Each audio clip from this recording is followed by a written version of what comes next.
Hey, Snohomish County, welcome back to the podcast. I have a few special guests today, namely the Snohomish County Sheriff's Office K-9 unit, 2 members, or 3 members, I should say. So we've got Sergeant Ryan Boyer, Deputy Brandon McCullar, and hey, Sarge, who do you have here?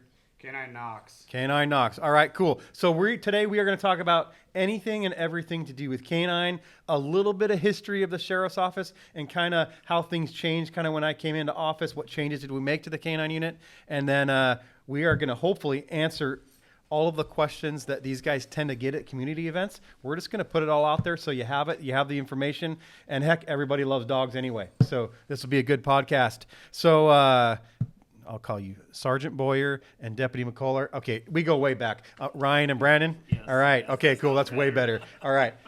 Sarge, why don't you start? Tell us a little bit about yourself. Yeah, I'm Ryan Boyer. I'm the K9 unit supervisor. I have K9 Knox here. Been in the unit for 3 years, and then a police officer for about 16. Cool, thanks. B? Yeah, Brandon McCullar, been with the Sheriff's Office for I'm going on my 20th year here. Almost 16 in K9. I am one of the trainers for the unit, as you know.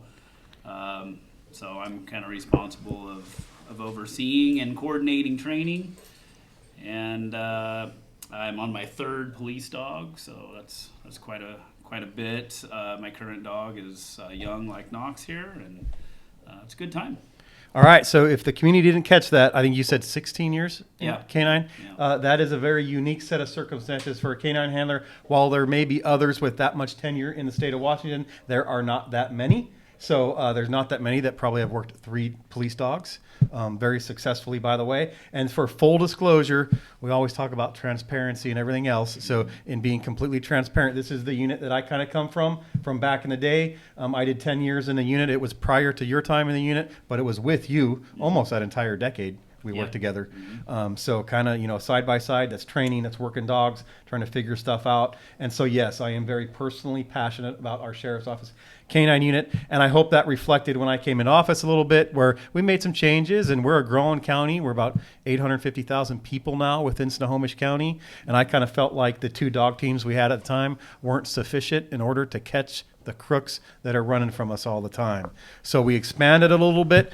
Sergeant Boyer was part of that, where we put a sergeant, which wasn't typical. Typically, the sergeant was a collateral duty, so you might be a patrol sergeant or a detective sergeant and then manage K9 part-time. I felt managing a K9 unit in this day and age needed a full-time manager, and specifically you guys needed a full-time manager. We did. So just kidding. We made a couple changes, but we did that. I mean, we're joking because I love these guys and it's fun. But I really think that these K9 units, when they get called to something, it's typically when everything else has failed, and the only other option we have is for a dog to come in and find somebody. And so we'll get into that a little bit. So that's kind of where we came from a little bit. Like I said, Brandon, you've been around for quite a while. You kind of started with the revamping of the unit and it's kind of headed up for the last 3 years. So talk to us kind of about where we're at today. What is the structure? We'll get into all the cool questions in a minute. The structure of the K9 unit, how many teams do we have? Are they housed somewhere specific? How do we do it at the Sheriff's Office? Either one of you. What it started, yeah. So we're slated for 6 teams. That was Sheriff Fortney's, vision, and one of those teams is going to be a sergeant. Currently, we have 5. We had a retiree, and we're going to stick with 5 until we get staffing up. But right now, we've got 5 apprehension teams. So these dogs, I mean, they're just incredible. Evidence searches, searching for human beings, de-escalation, all those types of things. We use these dogs for as much as we possibly can. So. It was an undertaking, adding 4 teams, learning how to work a dog and being a handler. That was a huge learning curve for me. And then the supervisory role as well. So, yeah. So the dogs are really good at what they do.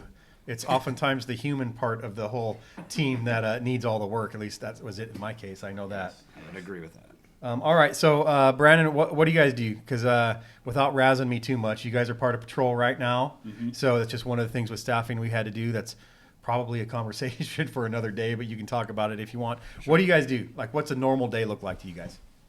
So we're in staffing just like every other patrol deputy, and so we have to respond to calls and cover areas, and then keep our dog proficient.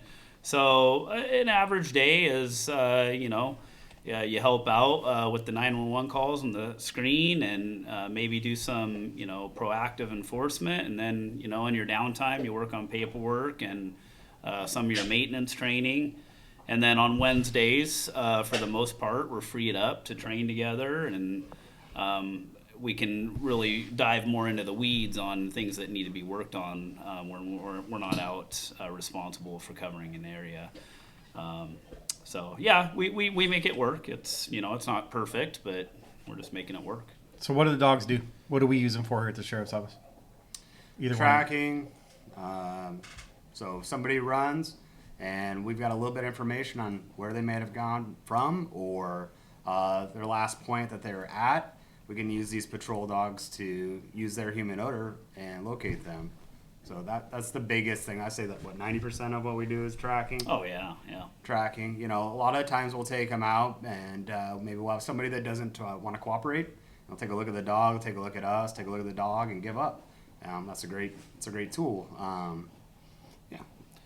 Yeah, I mean, there was a time when we were using the police dogs cross-trained with narcotics, and we've gotten a little bit away from that from the change in the laws. Absolutely. Of course. Yeah, like Sergeant Boyer said, it's a patrol generalist, so their primary duty is a locating tool, and but yeah, I mean, at least 90% of what we do is tracking, which is of course following a specific scent trail from one point to another. But the safety aspect that they provide as well, when we have to search buildings for burglaries or maybe a crime of violence, it really is very important to have the dog. Cool. So, well, we can see Knox here, and most people can probably tell what breed of dog he is. But what breed of dog do we use or able to use, and what are the reasons why? So Knox is a German Shepherd. We're allowed to use German Shepherd, Malinois, or Dutch. Most of our dogs, everyone, I'd say Greg's probably half and half. Yeah.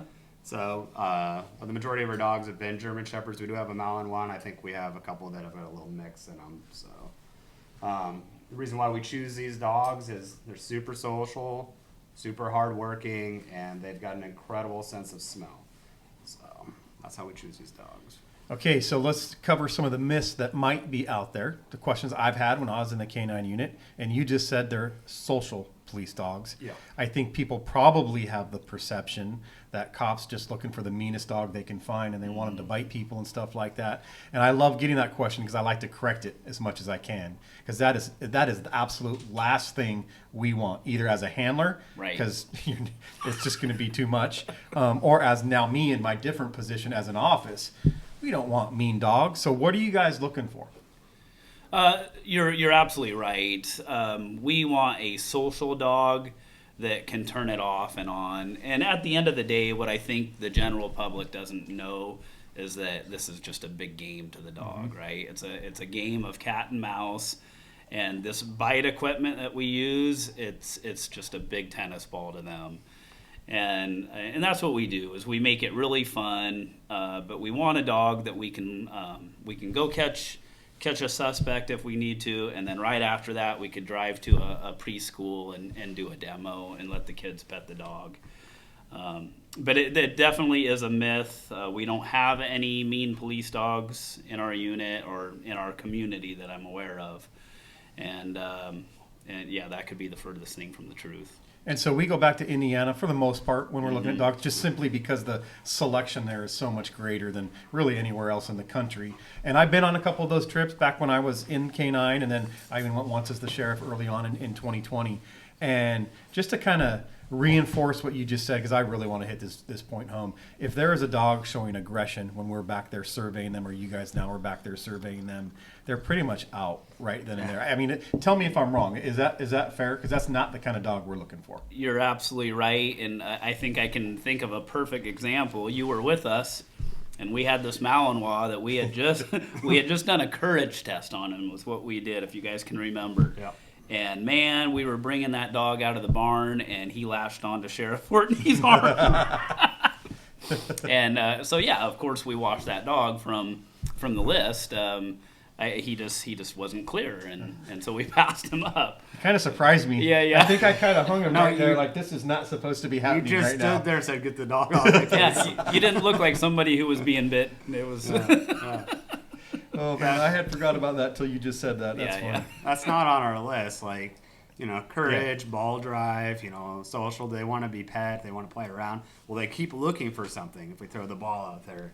Yeah. Like, will they not stop looking for that ball? It has nothing to do with how mean. I mean, look at this guy. How mean they are. That's not what we're looking for. So, and I think you said it best. They're locating tools, what they are. Right. But then we also got to be. I'll use the word transparency again, overused word these days. But let's handle the difficult questions too, because there was a push a couple years ago to ban these dogs outright in the state of Washington. Thank the good Lord that didn't go anywhere. It might be back in the future. I don't know what the legislature is going to do, but there's some perceptions in some circles, especially down there in Olympia, that they're either mean dogs or they're going to bite anyone and everybody. It is such a, in my opinion, and you guys are free reign to say what you want. It is such a. Well, I'll ask you guys: are they trained to bite? And then, in my opinion, it's such a small fraction of what they do. And it is a big deal. It absolutely is a big deal. But I think we treat it as such and only set them up in circumstances where it would be appropriate. And again, it's more dictated by the criminal at that moment in time than anything we do. If we can find a human and just use the dog as a locating tool and there's no use of force at all, I think that's all of our goals. Would you guys say that's correct? Yep. Yeah, absolutely. All right. So are they then do these dogs bite? Do we train them to bite? If so, why? Yeah, they are trained to bite, but that doesn't mean that we allow them to bite every time. This is a long-winded answer that I'm going to sum it up. Depends on what we're dealing with. Depends on how dangerous that person is or how not dangerous that person is. And then we balance the terrain we're in and how we're operating or how much lead we're letting off and so on and so on. So in a perfect world, there'd be an assessment at the end where we can determine if the use of force is needed. The best outcome is to locate them and be able to assess it. So we have policy in place for that. There's rules at the state level now for Yes. that. And then also you being a sergeant, the supervisor of the unit, and you being a trainer, which is a huge deal in the K-9 world, so everybody knows. What kind of training do they go through for that? I mean, do you train up your dog as a handler, and we'll talk about how many hours that is and stuff, and you're just expected to go do the job out there? Or is there what I call like scenario-based training? So are we getting practice at that to where you can watch one of your handlers and goes, I don't think you should have handled it this way. Could you have done this? Or you as the trainer. Are we doing that at the sheriff's office? We are. We can get into a little bit the foundation training, but yes. I personally believe in scenario-based training just because it makes the handler think, on the fly, and they have to be able to make split-second decisions. And if we set them up for those scenarios ahead of time and they've seen it before, when it happens to them in real life, they're going to think quicker, they're going to react quicker. And we do. We test the handler's judgment on should you have bitten that person or why didn't you? You probably should have because that was very dangerous for us type thing. So yeah, we do. And again, the foundational training of it is really about just making it super fun for the dog and a big game. And you watch these dogs, their tails are wagging, and they're just happy to just to be out there pleasing you. So you mentioned the foundation training. So just the community's not going to know what that is. So what is it in the state of Washington to train up one of these dogs and the human part of the team, and then say, okay, you're okay, you can go do police work now? What is it? So the state requires 10 weeks of training, 400 hours, and that's minimum. You are just barely, scraping the surface, when it comes to dog training. But during that time, of course, you got to cover the legalities, case law. And then during that, you're covering obedience. You got to teach the dog control work, which means The dog has to be able to be sent on a decoy and chase after them and called back to you. They have to be able to release a bite. The dog has to be able to sit and stay for a certain amount of time, heel next to you, do all sorts of just, when you say something, they need to listen and do it. And then, of course, in that, there is evidence, location, tracking, area searching, and building searching. So it's a long process, and I'll say probably 80% of the time we go over that 400 hours. We're just not ready. It's just so much information that we have to get in during that amount of time, and we really judge it on whether the dog and the handler are ready, not so much the 400-hour mark. You mentioned something about a recall. Can you explain what the heck is that? I think that's important. Yeah, that's probably the toughest thing that we train, and what that is there's a call off and a recall. And the call off is when somebody is running away from you, and man, you've made that decision, you've given your warnings, they're not stopping, and you've made your decision to use that dog as an apprehension tool. And then guess what? That dog is chasing the guy, and he turns around and says, I give up, I surrender. You have to be able to call that dog off while he's in motion. And that's the only use of force tool that I know of that we can actually make the intentional decision to use, and then we can take it back. And it's a lot of training, but once they get it, and it's in their head, and we maintain it. So, and then the recall, you asked that, and that would be you send your dog on somebody, they're biting them, and you have to be able to verbally call your dog off that person. They have to let go and come back to you. Yeah, so I agree with what you said, and that is a big deal. Incredibly difficult to train into the younger dogs, but you're right. Once they get it and grasp it, it usually clicks, but then comes in the maintenance training. Yeah. And you guys already mentioned at the beginning, I know the decision to be part of patrol wasn't super popular amongst the K9 teams, and I get it. But if we did something right, it was we're still allowing that Wednesday day of training because they're a dog, they're very intelligent, they're very smart, but you got to keep that training component. So I just want to be clear with the community. Every Wednesday we are freeing you guys up to continue to train these dogs for all the things that you just listed. Yeah. Is that accurate? It is accurate. Okay. Yeah. Our patrol supervisors have been really, really great to work with and giving us that ability to making staffing changes so that the handlers can be there on their work days as well. So All right. we try to get 40 hours in a month. Mm-hmm. That's a lot. It is. Needed. Yeah, absolutely. Okay, home life. Everybody wants to know. Oh. We always get do they come home with you? Where do they sleep? Do you have other pets? Let's cover all of that so the community can know. Ours are, I think ours are pretty similar. So, I've got donkeys at home. I've got two other dogs, a little dog, and then a younger lab, and then we have cats and whatnot.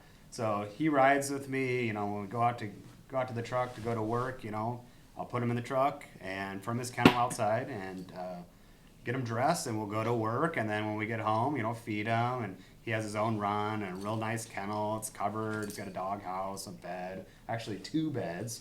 And he gets along just fine with the little dog. He gets along with my daughter, my wife. Loves the donkeys. He likes to go kiss the donkeys.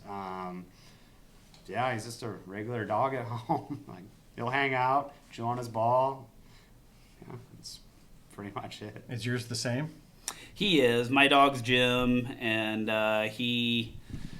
same thing, roughly the same age. Luke, the dog I retired, hates him. So Luke gets to be an inside dog now, and Jim, he has a really nice setup outside. He can run around out there. It's fenced. He's got shelter and all that good stuff. So they really become part of the family. The reality of it is, and it's maybe not that they're in bed with you or whatever, or on the couch watching TV. Hey, buddy. But they're just like any other dog, and we treat them slightly different. Right. Yeah. What about when they're in every dog's service life is probably a little bit unique to the specific dog. What do they do when they retire? I mean, he's done it a couple Yeah. times, so I should probably let him do it. But I did retire my very first dog, and you know, he came into the house. My wife, my daughter took care of him, played with him, and all those types of things. So that's typically what they do. They get to come home and just be a dog, you know. So Yeah. I've done it a few times. Yep, no, same thing.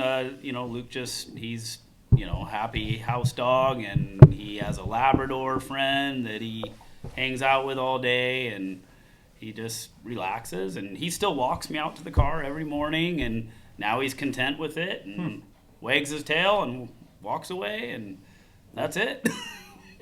Yeah. Cool. So talk about, let's go from home life to work life and kind of describe for them like a basic call, a track that you guys would go to. Because typically we're responding after the fact. Yeah, yeah. Stuff has already gone down. They can't catch anybody. They think there might be an opportunity for the dog. Explain not so much the tactics, just what's that look like from your guys' perspective. So you get called from patrol, the whole world's falling apart, come solve this for us. How's that look? So we typically will listen to all the radio channels because we want to hear that dog call and we want to be able to be the one to respond. So we'll already have a little bit of information typically of what's taking place or what that call looks like. While we're going there, we're hoping the containment's being set. So that'd be like when the cop cars are all lit up with their lights on all around. It's probably going to be containment. And we're trying to put that suspect to ground, not to run. But when we get there, you know, we have to make an assessment. Are we going to use the dog? Is it the right tool for the job? Should we use the dog? What are the ramifications if we do use the dog? So there's this whole, and this is that thing when you're a new handler, starting to process that stuff and make a decision. Is it a good deployment or is it not a good deployment? But once we deploy, yeah, we'll ask for cover deputies to run with us, so to make sure we're safe, because we're totally focused on the dog, and we need those deputies to be focused on those threats. So no one's going to know. What does that mean, basically? Right. So you're following behind the dog with typically like a 30-foot lead. Yeah. Doesn't mean you're at 30 feet. You could be at 10. You could be at 8, whatever. But you're, like you said, you're focused on the dog. So you're not looking really out for your safety. Is that fair statement? Yeah. So we rely on others to do that? Yeah, so like the sheriff said, we're going to put this 30-foot lead, and some people use a 50-foot lead, but we have a 30-foot lead. We'll attach it to the tracking harness, and then we'll give a K-9 warning before we deploy. And what that does is kind of triggering the dog, hey, we're about to go do something, and then we'll give them the command, like our track command.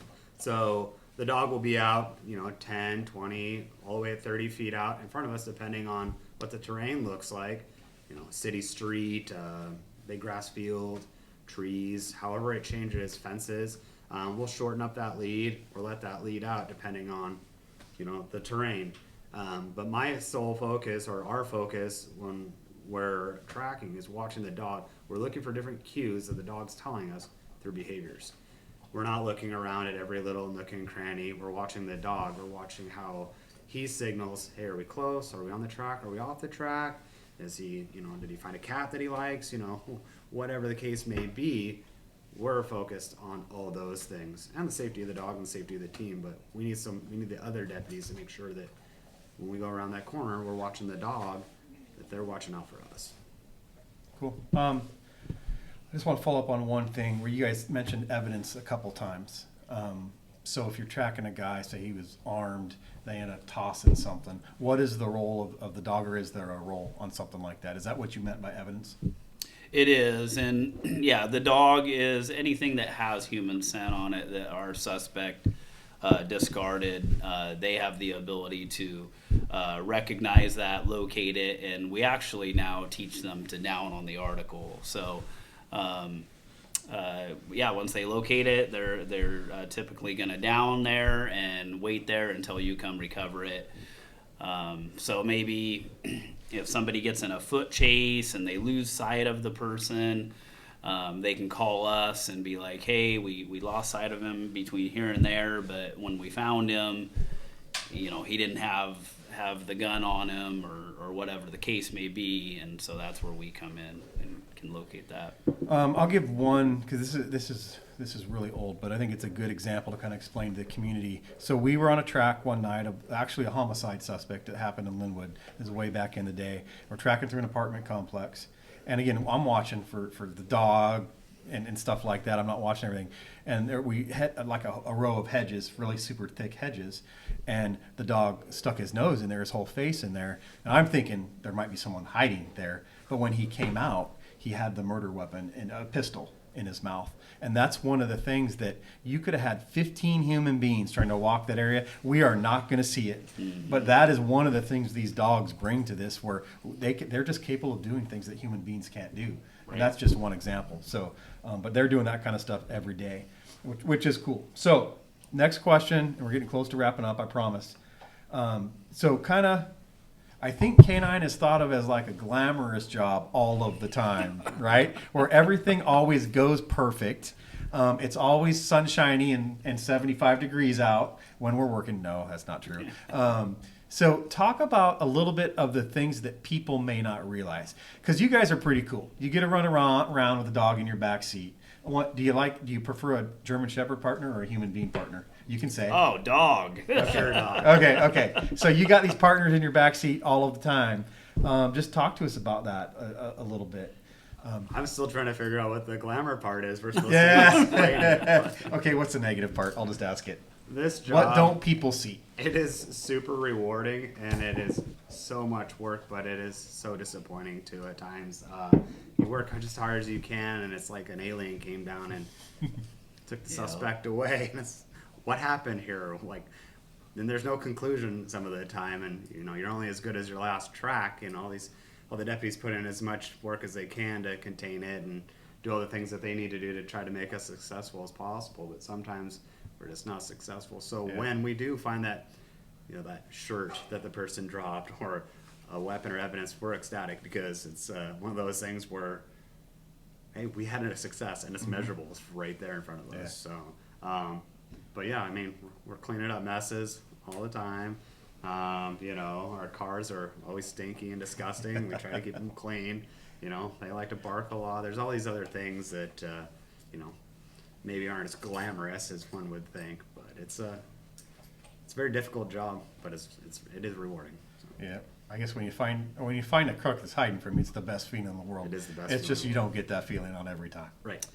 Yeah, I remember the competitive component, even when you and I worked together. I do not know what you're talking about right now. It's like, hey, how many calls did you get? Well, I got this many. And but you know what they say, you're only as good as your last capture. And what that means is, everybody forgets about all these great captures when you have one bad one. And I tell students often when I teach a basic class that this by far is the most frustrating job you'll ever do. Mm-hmm.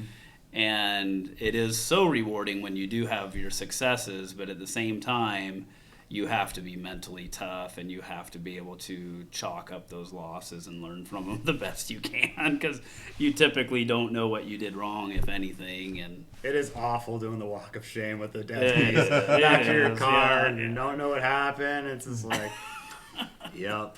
Yeah. There's always another one. Yep. For sure. All right. Give me something that like to the community, because you guys are out there every single day. I mean, I hear dog calls, I want to say daily almost anymore. It feels like anyway. Yeah. So you guys are out there all the time. At some point, there might be a community member watching, like, yeah, I remember walking through my neighborhood with the dog on the lead and stuff like that. And we haven't always been the best, because some of the incidents that you guys are involved in, it can be stressful. Adrenaline's going. It could be a dangerous situation. When a community member sees that and you're out there and you got the dog on the lead, what do you want them to do? Yeah, so coming out and approaching us, probably not the best thing to do. The best thing that they can do is keep their eyes open, be vigilant from inside their house. If they see something like, I don't know, a person jumping through their yard, get a description and a direction of travel and where they're at, let us know, because that could be our next clue. That could be the missing piece of where the person went that we're not able to find as a dog team. But getting out in your yards or starting to search yourself with flashlights and all this, that's not what we're after. Being a good witness and letting us know via 911 is the very best way to be helpful. Okay. All right, we'll end on this. A question to both of you. I'm kind of putting you on the spot, but too bad. Well, just give me your number one favorite thing about being in the K9 unit. Anything you want. I like training Wednesdays. Wednesdays are our chance to get together as a group, evaluate what we're doing, and then push ourselves. So most of the time we'll bring some ideas to training or some struggles, and then we'll put our minds together and we'll come up with some sort of solutions or set something up. And then watching the dog grow and succeed, and the handlers is my favorite thing. Cool. Our Wednesdays is a close second for me. As you know, when you've been doing it as long as I have, training gets very old. It does. And it wears on you. But he's right. Wednesdays is kind of different, and, it's a time for us to, just get together and share ideas. But nothing beats just a good dog call. Like, man, this person just fled, and you being the one able to locate them and hold them accountable. So nothing beats that for me. No feeling like it in the world. No. Best job in the world. Very frustrating at times. But I can honestly say, having done the job for a long period of my career and then going on to different stuff, I will look back and say that was the best 10 years in the profession, in my opinion anyway. Cool thing about this profession is it's all to an individual. Some person might want to do something else. They might want to drive a boat, might want to go on helicopters, might want to be a detective. You guys chose the K9 path. That's kind of what I chose back in the day. So best job in the world. I hope to the community we answered some questions. You got to know our teams just a little bit, and just thank you guys for coming in. We really appreciate it. You're welcome. All right, cool. Thank you.